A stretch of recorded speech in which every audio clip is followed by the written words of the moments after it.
Hello दोस्तों, कैसे हैं आप लोग दोस्तों। यह है बैतूल जिला, जो मध्य प्रदेश का एक महत्वपूर्ण जिला माना जाता है और जो अपनी प्राकृतिक सुंदरता, समृद्ध संस्कृति और इतिहास के लिए जाना जाता है। यह जिला विंध्याचल और सतपुड़ा पर्वत श्रृंखलाओं के बीच में मौजूद है और इसे राज्य के हरित क्षेत्र के रूप में भी जाना जाता है। बैतूल का नाम भंवरगढ़ से निकला माना जाता है, जो प्राचीन काल में इसका नाम हुआ करता था। यह क्षेत्र अपनी हरियाली और प्राकृतिक संसाधनों के लिए प्रसिद्ध है। सतपुड़ा की पहाड़ियां, घने जंगल और बहती नदियां इसे अद्वितीय प्राकृतिक आकर्षण प्रदान करती हैं। यहाँ की प्रमुख नदियां ताप्ती और माचरा है। ताप्ती नदी का उद्गम बैतूल जिले से ही होता है, जो इसे भूगोल और इतिहास में एक विशेष जगह देता है। यह क्षेत्र प्राचीन काल से ही गोंड जनजातियों का मुख्य निवास स्थान रहा है। गोंड राजाओं ने यहाँ लंबे समय तक शासन किया और अपनी संस्कृति और परंपराओं की छाप छोड़ी। उस समय इसे भंवरगढ़ के नाम से जाना जाता था। मध्यकाल में यह क्षेत्र मराठा साम्राज्य के अधीन आ गया। मराठा शासकों ने बैतूल को अपने प्रशासन और सैन्य गतिविधियों का केंद्र बनाया। बाद में 19वीं शताब्दी में यह ब्रिटिश शासन का हिस्सा बन गया और नागपुर प्रेसिडेंसी में शामिल कर लिया गया। ब्रिटिश काल में बैतूल में शिक्षा, सड़कों और रेलवे का विकास हुआ, लेकिन साथ ही स्थानीय जनजातियों और किसानों ने अपने अधिकारों के लिए विद्रोह भी किया। स्वतंत्रता संग्राम के दौरान बैतूल ने सक्रिय भूमिका निभाई है। यहाँ की जनजातियां और किसान ब्रिटिश शासन के खिलाफ खड़े हुए। स्वतंत्रता के बाद यह मध्य प्रदेश का हिस्सा बना और विकास की ओर बढ़ा। बैतूल का इतिहास उसकी गोंड संस्कृति, मराठा प्रभाव और स्वतंत्रता संग्राम के योगदान की झलक पेश करता है, जो इसे एक समृद्ध और विशेष पहचान देता है। 2011 की जनगणना के अनुसार इस जिले की कुल जनसंख्या लगभग 16 लाख है। लिंगानुपात की बात की जाए तो 1000 पुरुषों की आबादी पर 978 महिलाएं पाई जाती है। अगर साक्षरता दर की बात की जाए तो इस जिले की लगभग 70% आबादी पढ़ी लिखी मानी जाती है। बैतूल जिले की अर्थव्यवस्था मुख्य रूप से कृषि और वन संसाधनों पर आधारित है।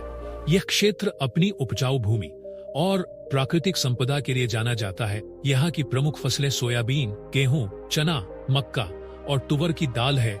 जिले की ज्यादातर ग्रामीण जनसंख्या कृषि में जुड़ी हुई है और सिंचाई के लिए सबसे ज्यादा नहरों, तालाबों और कुओं का उपयोग किया जाता है। बैतूल में वनों का भी महत्वपूर्ण योगदान है। यहाँ के घने जंगलों में तेंदुपत्ता, महुआ, साल और बांस जैसे वन उत्पादों की भरपूर पैदावार होती है। यह वन उत्पाद जिले की ग्रामीण अर्थव्यवस्था को सहारा देते हैं और कई लोगों के लिए आजीविका का साधन है। खनिज संसाधनों के मामले में बैतूल जिला काफी समृद्ध माना जाता है। यहाँ कोयला, बॉक्साइट और चूना पत्थर जैसे खनिज पाए जाते हैं। खदानों से खनिजों का उत्खनन जिले के औद्योगिक विकास में सहायता करता है। इसके अलावा जिले में कई छोटे और मध्यम उद्योग भी मौजूद हैं, जो कृषि और खनिज उत्पादों पर आधारित है।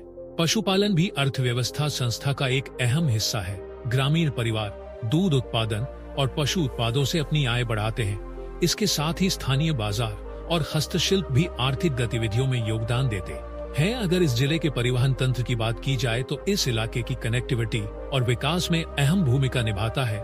यह जिला सड़क और रेलवे नेटवर्क से अच्छी तरह से जुड़ा हुआ है, जो इसे राज्य और देश के अन्य हिस्सों से जोड़ता है। सड़क परिवहन की बात की जाए तो यहाँ पर नेशनल हाईवे 69, जो अब नेशनल हाईवे 47 से जुड़ा हुआ है, इसे भोपाल, नागपुर और इटारसी जैसे प्रमुख शहरों से जोड़ता है। इस जिले में ग्रामीण क्षेत्रों तक पहुंचने के लिए पक्की सड़कों का जाल बिछा हुआ है। रेलवे परिवहन की बात की जाए तो बैतूल में इसका विशेष महत्व है। यह दिल्ली, चेन्नई, मुंबई रेलवे लाइन पर मौजूद है, जिससे यह देश के प्रमुख शहरों जैसे भोपाल, नागपुर, मुंबई और दिल्ली से सीधा जुड़ा हुआ है।